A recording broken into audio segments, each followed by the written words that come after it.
So now you've got your yarn threaded through the carriage and it's ready to be cast on. The first thing you need to do is to make a knot. Now I'm going to make a slip knot, but if you can't do a slip knot, any knot will do. Don't worry about it too much.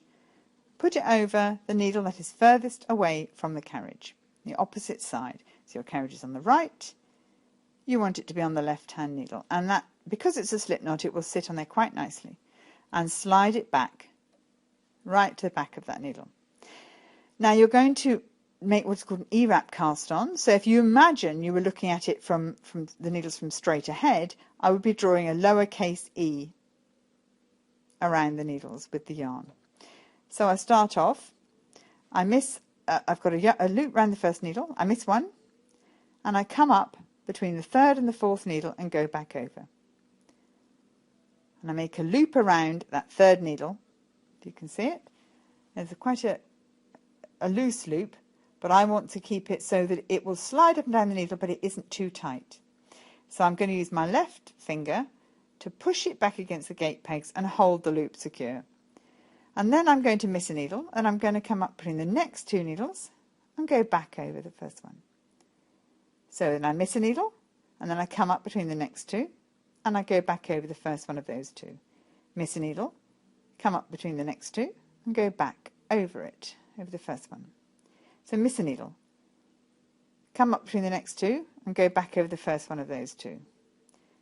Miss a needle, come up between the next two, and go back over the first one of those two.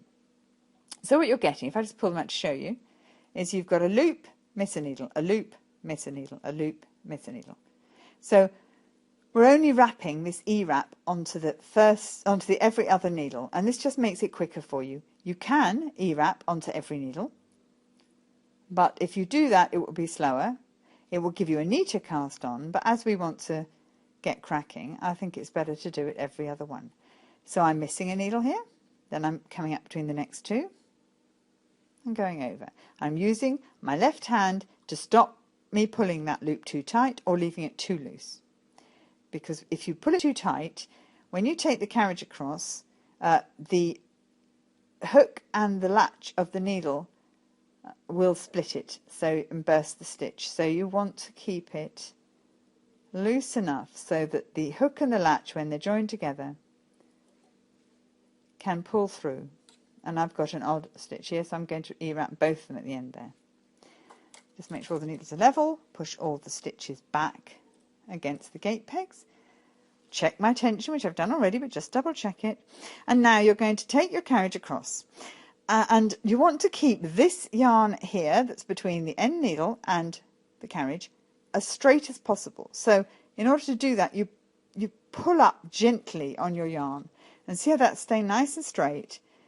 Because what you don't want is I'll show you what will happen, is if you've pulled this all a bit loose when you've been casting on, if you're a bit nervous, which is absolutely understandable, and it's all a bit like this, then as you go back, that wheel there is going to catch the yarn, and we don't want that to happen. So pull your yarn back, pull it back to the cone if you want to. That's a good idea. Put your hand there and actually pull it back towards the cone, or not just or, and when you start knitting, grab that yarn there and don't pull it too hard, just very gently pull it upwards until keeping the yarn between the needle and the carriage taut until you feel the knitting start, and then you can let go of that yarn and take your carriage across.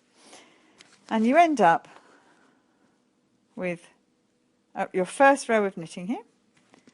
So you've got each of the stitches has formed a stitch, even the ones that had no yarn on them. They've created a loop, and the next row they will create a stitch.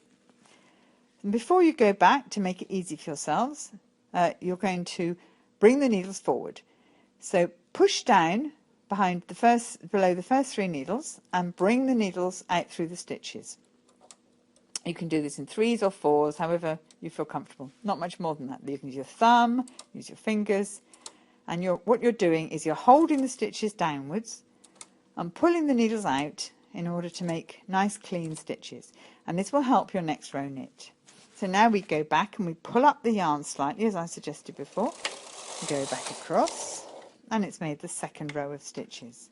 And we do the same again. brush down with your thumb and pull forward with your other hand. Pull the needles forward, or push them forward, actually not pull. And that ensures the next row knits. Then you go and you pull up the yarn gently until it picks up the knitting, and you go across. Take your carriage about 3 or 4 needles outside the knitting needles. You see these 4 aren't knitting?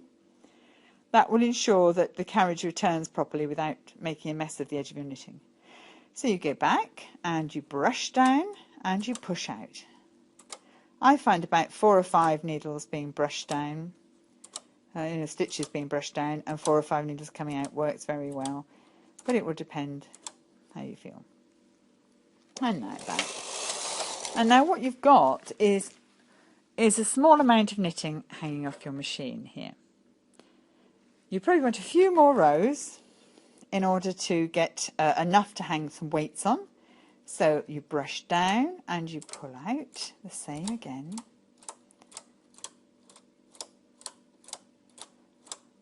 You see now here where it's pulled out, I don't want that to happen. I should have pulled in a bit tighter there, because if that happens it doesn't knit properly. So you go across, and a few more rows like this, and then you'll be able to hang your weights on it. If they pull out, as they have here, just tuck them back again. Get your next row.